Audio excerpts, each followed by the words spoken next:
intercontinental aircraft of the South African Air Force has been problematic, making it difficult for the SAF to fulfill its responsibility and mandate. The absence of the Boeing business jet and other VVIP aircraft for 4 months at a time during the scheduled maintenance periods aggravates the vulnerability of the South African Air Force in providing the indicated service. The chartering option provided unreliable and introduces certain risks. There is an increased requirement for long-range flights to the Far East and other parts of the world. During such long flights, teams should be able to work and have the ability to communicate securely. In the case of flights involving representatives of the RSA interacting with other countries, the ability to arrive fresh at the destination across the multiple time zones is critical. The South African Air Force, therefore, has a need to increase their current capability to provide intercontinental air transportation to members of the South African government. The current fleet of the VVIP aircraft cannot sustain the current air transport requirements from the South African Air Force VIP clients as tasked. The aircraft is operated by 21 Squadron at Air Force Base Waterkloof in Centurion, Pretoria. The operating conditions out of this base have a key effect on the ability of the aircraft to achieve maximum payload range due to the density altitude constraints during the hot summer months. The required operational capability, which we normally call the ROC, for the capacitation of the VVIP transportation dates 24 January 2012 was approved. The additional capacity will complement the current capability. Therefore, the request for information, which we call the RFI, is intended to provide information on both a 5,500 nautical miles, the 7,200 nautical miles capability with 18 or 30 passengers respectively. The published request for information is aimed at obtaining information that will assist AMSCO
continent, and you've seen those. And we have to get to them. We can't sit by a few thousand miles away. We need to get there and to be part of conflict resolution. Why not commercial airlines? Why not charters? Firstly, commercial airlines don't fly to all destinations, particularly in Africa. And you have a situation where you sometimes even have to fly via Europe to come all the way back into, say, Central Africa. The reaction times aren't quick enough. A day in a coup d'etat is a long time. The security of flights. We must make sure our leaders are secure. And that's why the Air Force is the custodian of the fleet. No one else is the custodian. It's the Air Force. Onboard productivity. Imagine trying to work on a commercial flight when you're needing to engage with your team. You can't do that. And certainly you'd be breaching every secret and classified protocol if you were. And onboard security. And I don't need to elaborate on onboard security. We've just seen what happened in Egypt to a commercial airline. So where does the money come from, and why buy not lease? It's an RFI, a request for information. Already people in the press are speaking about a purchase. We don't know what the form of ownership is going to be. There are so many forms of ownership. There's buy to lease, or lease to buy, sorry. There's rental. There's a credit installment arrangement. And there's a straightforward purchase with cash. We don't know what it's going to be because we haven't got there yet. Affordability will determine the selection of the eventual solution and financing options. And here, let me say to you, we haven't even excluded second-hand aircraft. If you read the RFI, we ask you to cover all options and look into all options. We are being, prudent about how we exercise our planning process on this and our evaluation process. We know that money doesn't grow on trees. And part of our role as the executing authority on this matter is to make damn sure that we are being responsible. We aren't going to be irresponsible. And it is unbelievable to see the trash that's been meted out in some of the media on this matter. Devoid of all truth. Capability is an approved requirement since 2012. So it's not as if everyone ran off and did something in 2012. We are waiting and making sure that we are ready to conduct a process of this nature. So what stage of acquisition? A request for information is to determine what permutations meet the requirement. Number one, what are the platform requirements? Are we going to go for a wide body or a narrow body? Obviously a wide body is more expensive, whether it be second-hand or new. A narrow body is cheaper, but it doesn't have the range of a wide body. Can we attach new fuel systems to the aircraft? These are all things we're looking for in the RFI. What are the financing options? And I've spoken to them. Purchase, lease to buy, lease. It may even be a credit installment arrangement. We don't know. And we'll only know once we have the facts.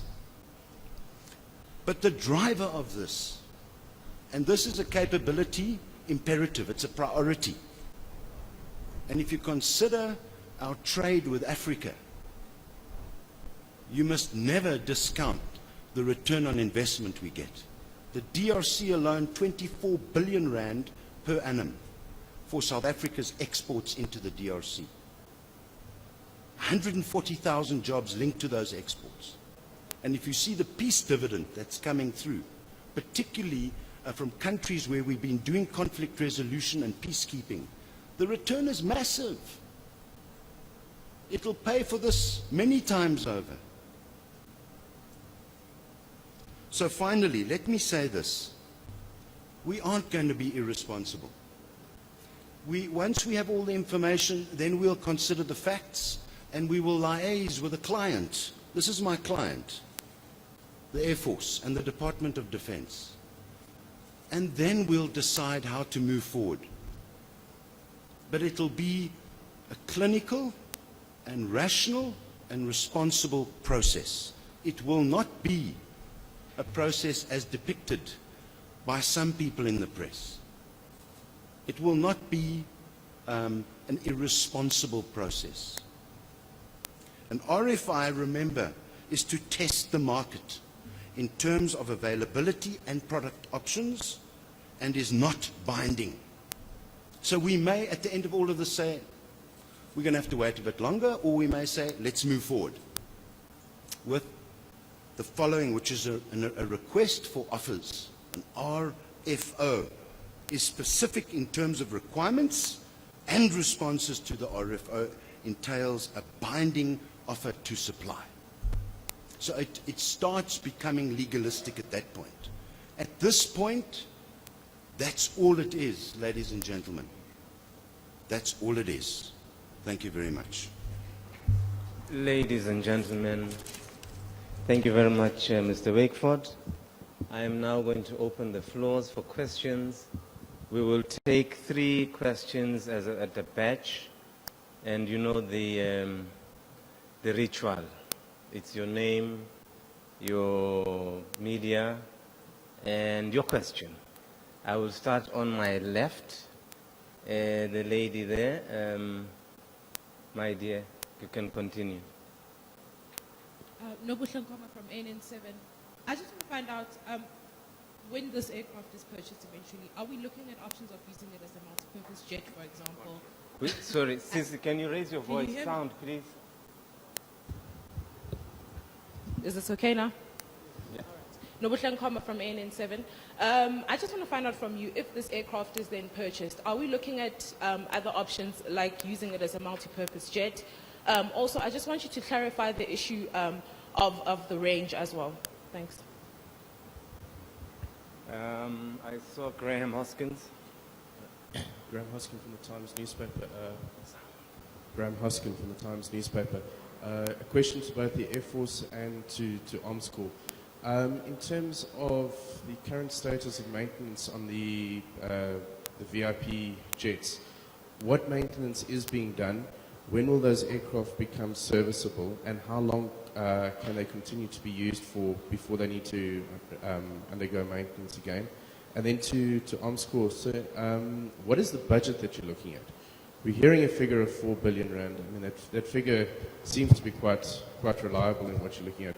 But what is the budget that Arms Corps is looking at in terms of buying the new VIP jet?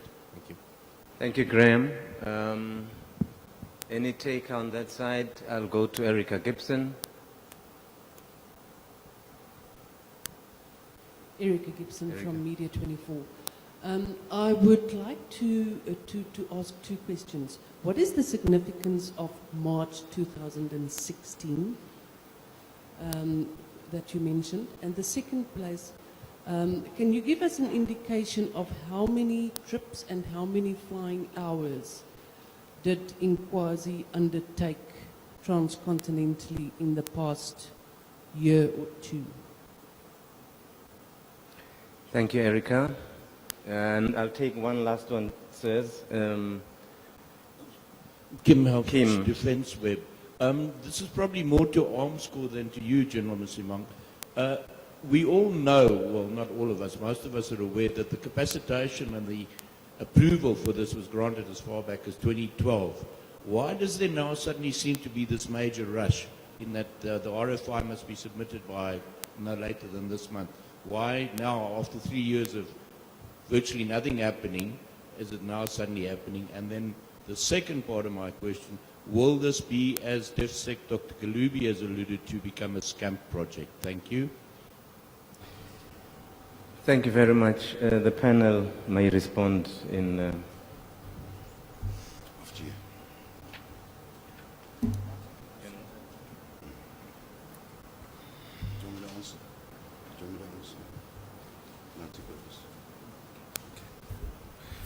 Okay, to ANN7 on the multi-purpose possibilities.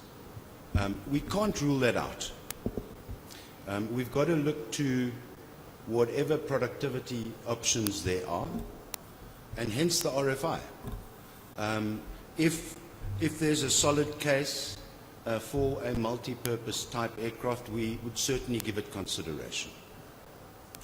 On the issue of range, ideally a wide body gets you further, but of course it all links itself to affordability. So if we cannot afford a wide body, then we will go with a narrow body. It's as simple as that. That's the reality we face in terms of the fiscus. We can't be irresponsible. General, I don't know if you want to add to that. Thank you very much. With regards to the range, we talk about 5,500 nautical miles. It gets into Europe comfortably. 7,200 nautical miles gets you to New York, to Beijing, Tokyo, to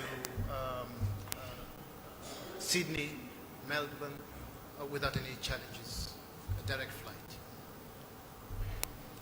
With regards to the maintenance cycle, as you are aware, the Nkwazi, the 737, was manufactured in 2001.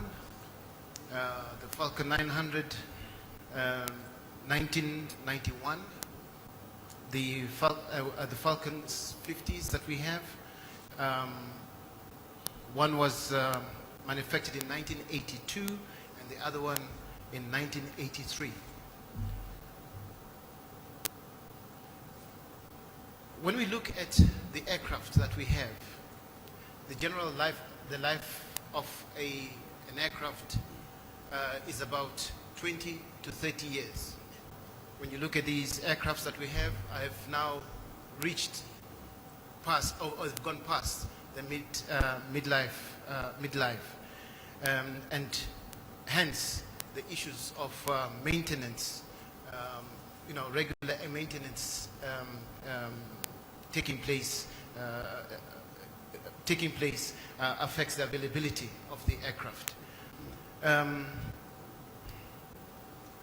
With regards to the details of the maintenance cycle, that of course is something that is managed by our technician, and I don't think it's of any value to people sitting around here. Thank you, sir. Sure. General Kev? Manager. Just a related answer to the agency that was asked about. I just want to remind everybody that this capability need is not something new. I think you know yourself that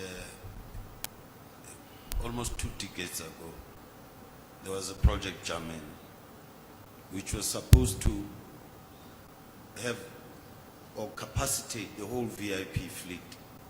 Unfortunately, for budgetary and other reasons, we only managed to get the PBJ. But the gap remained from that time. So it's not about anything urgent or whatever. But yes, the costs for chartering are also considered. In my personal opinion, speaking personally, if we take all the money that we use to charter, we could have a very good capability in the South African Air Force.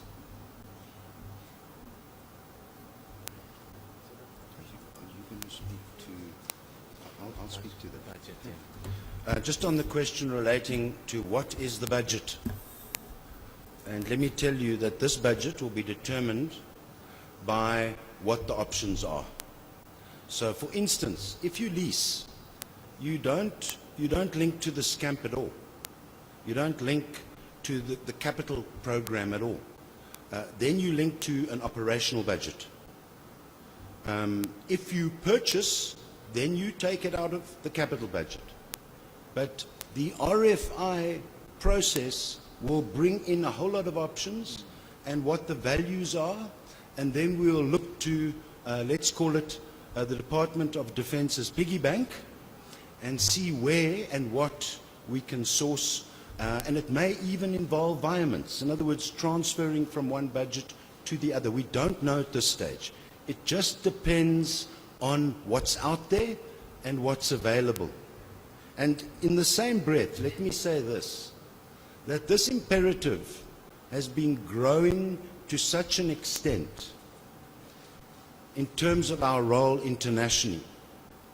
And remember, this is not just used by a single person.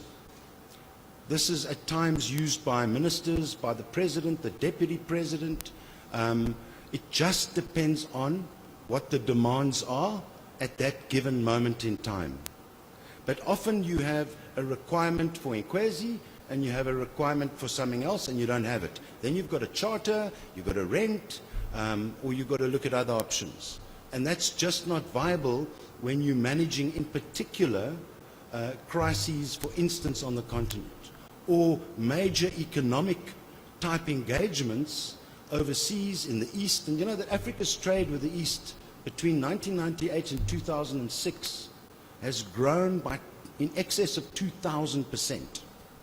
So the imperative to engage and to bring back opportunities in terms of trade and investment are very high for South Africa in particular.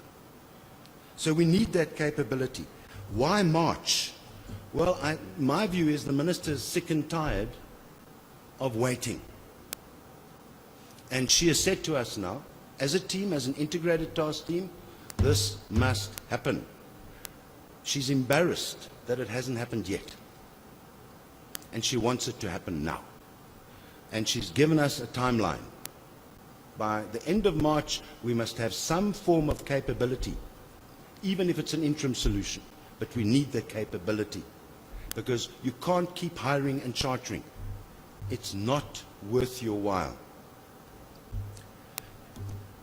General, do you want to respond to the flying hours of eNCA? I don't think that is relevant to today's discussion, because our focus is to explain where we are in the process of acquiring this new capability, and explain also what is entailed in the RFI. If I could just add to what the General has said, because I don't have the hours on me either, but let me say this much. It's not about the hours. It's about availability. So if you have eNCA sitting in Addis, as an example, and you have another imperative to get to Beijing or to New Delhi, how do you satisfy that imperative?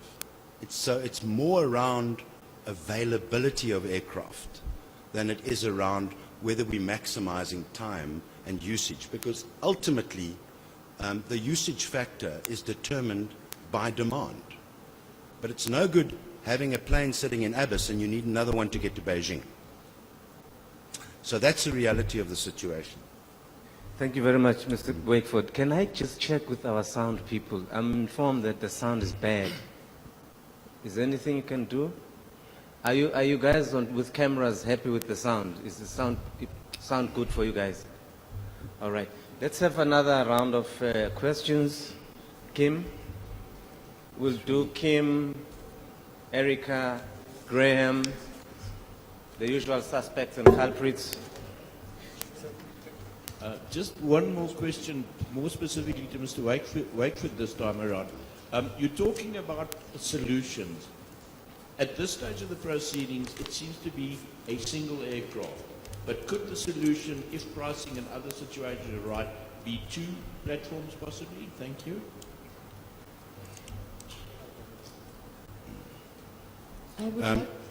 Okay, sorry. Carry on. I just want to ask, where did the priority of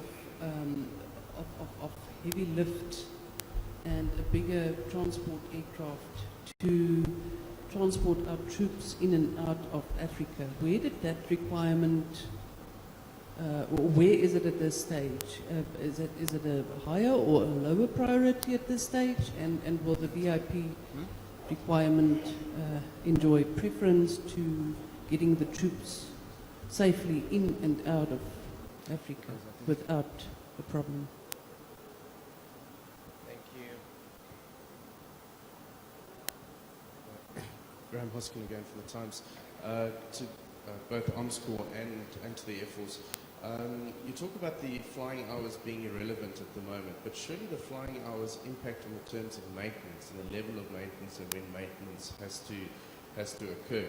So if the aircraft is not available, then surely that does have relevance to this discussion today.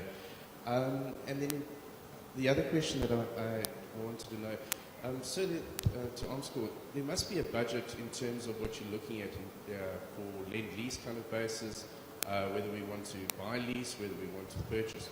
Surely you're looking at some sort of figures. May I double check? Are those the last? Oh, there's one here.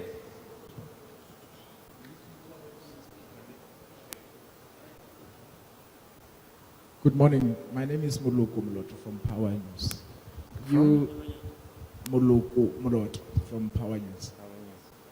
Can you hear me? Come this side, Baba.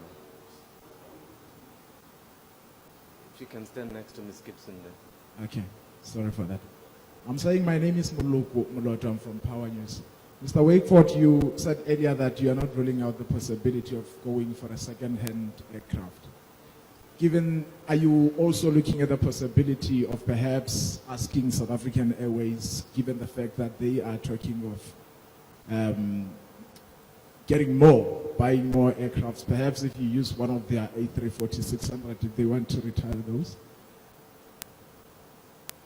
But also you talked earlier about minimizing the risks.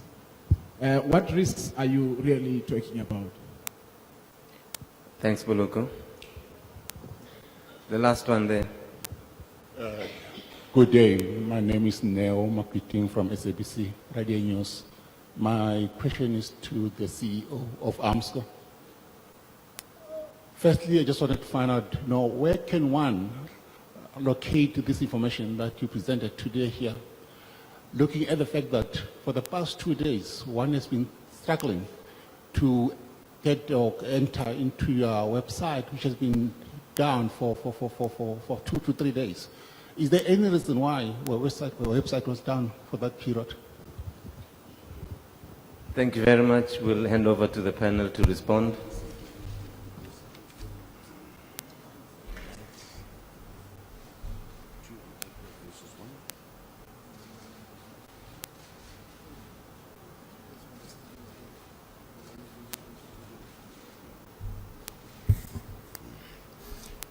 On the matter of, would it be possible to, in terms of this requirement, get 2 aircraft versus 1? Now, I must be honest with you, we haven't considered that, but an RFI is sufficiently flexible and open to give that consideration. On the issue of, you're going to respond to heavy lift? Yeah, okay. Ms. Gibson, your question is noted. I'd like to state that the requirement for heavy lift still stands very high on our priority. As you are aware, as we speak right now, we are busy with the Defense Review implementation, which is going to chart the roadmap of the South African Air Force as well as the SNDF in terms of capacitating itself to be able to address those gaps that you've alluded to. So yes, the heavy lift is very much still high on our agenda.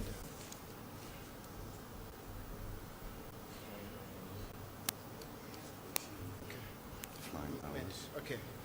Maintenance. On the issue of the flying hours, I think it was at Graham. Yes. On the issue of the maintenance and flying hours, I think I'd like to repeat once again that that issue is not related to the purpose of this discussion. Those issues will be taken into account when the technical teams do the technical evaluation, where we look at a whole range of issues, the issues of maintenance cycles, the issues of OEMs, where are they situated, and things that are taken into consideration. So at this point in time, I don't think we can answer that.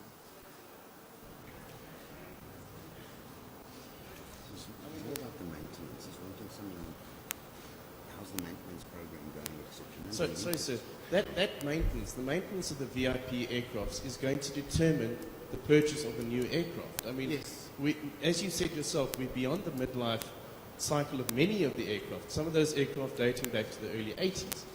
Now surely the public has a right to know what the maintenance cycle on those aircrafts are. You know, has it come to a point where we actually need to look at selling those aircraft off? Has it come to a point where those aircraft are no longer viable? I mean, surely the public has a right to know whether those aircraft are even flying. I mean, are we using those aircraft to a point where we are endangering members of the government? You know, putting the minister in that plane is actually not. It's endangering them. I mean, it's a simple question. Graham, but you must get permission from the chairperson to ask questions. Thank you. I'll allow General Malinga to respond. I think, Graham, what you need to be asking is the supportability, not maintenance. Maintenance is at a different levels, at the technical level. Maintenance could mean tightening up a loose screw or something. But supportability as a concept, I would agree with you if you asked it that way. But the issue remains that there's a request for information that was sent out. We're waiting for replies, and that is as comprehensive as it can be. It will determine what's available out there, what can we afford, and one of the criterion being supportability of whatever option is I think. Thank you very much. Okay, if I can respond to what is the budget? Surely you have a budget. Well, if I were to respond and tell you what we perhaps have in reserve, it would directly influence the RFO. In other words, they'll say, oh, that's the amount. Well, this is what we're going to put in our bid. So unfortunately, I'm not going to give you the budget. But I can tell you this much, that it may be a capital acquisition or it may be an operational budget requirement. And those are two very, very different budgets for the Defence Force. Secondly, on SAA. No, SAA is welcome to respond to the RFI and the RFO. We can't stop them. They're just another operator out there. Yes, they may be a state-owned entity, but they are a civilian-driven organization. So when we speak about security and mitigation of risk, we speak about a very different security program that relates to that particular aircraft. Even the methodology in terms of servicing and where you service. The methodology in terms of who you allow on an aircraft and who you don't. Every single person in the military, even service providers, are vetted by Defence Intelligence. So you can't willy-nilly just look at a civilian operator unless they meet your security requirements. And of course, SAA has every right. Should they meet those requirements and to respond, they're welcome to. But this is a competitive process. I'd just like to add on, with regards to our interaction, I'm talking about the South African Air Force and SAA. I've spoken to them. We have ongoing engagements on regular basis where we look at a whole host of issues, this being one of them. So we are engaging with SAA. You must also take note that SAA has, their business is to fly their aircraft. and it's a question of availability. They've got the footprint that they have. They also have to ensure that they also satisfy their clients. Colleagues, ladies and gentlemen, I think we've answered all the questions. I'm going to go 1, 2. Oh, yeah, the SABC. Oh, sorry. Firstly, let me apologize for our website problem. It actually relates to a fairly large cellular company in this country that their service to us has been, disrupted quite significantly. And we are dealing with that matter as you speak, and we're treating it as a crisis. But let me also say to you that if you require copies of the RFI, Davi, won't you stand up, please? Davi Chrysel is part of our acquisition team, and we have other staff members here as well. Andries, you can stand up at the back. Andries, Gerry. Just mention those people. Mr. Jabba, stand up at the back. Thank you. They all can get you copies of RFIs. They're in the public domain, and we can in fact go and get copies now for you if you're willing to wait. Armscore's just up the road. So if you want copies of the RFIs, speak to my staff, you'll get them. Okay? Anything else from you, sir? Have I answered all your questions? Thank you. Colleagues, thank you very much. If there aren't any questions, and we really appreciate your response to this meeting. I thank you very much to the panel too. Thank you.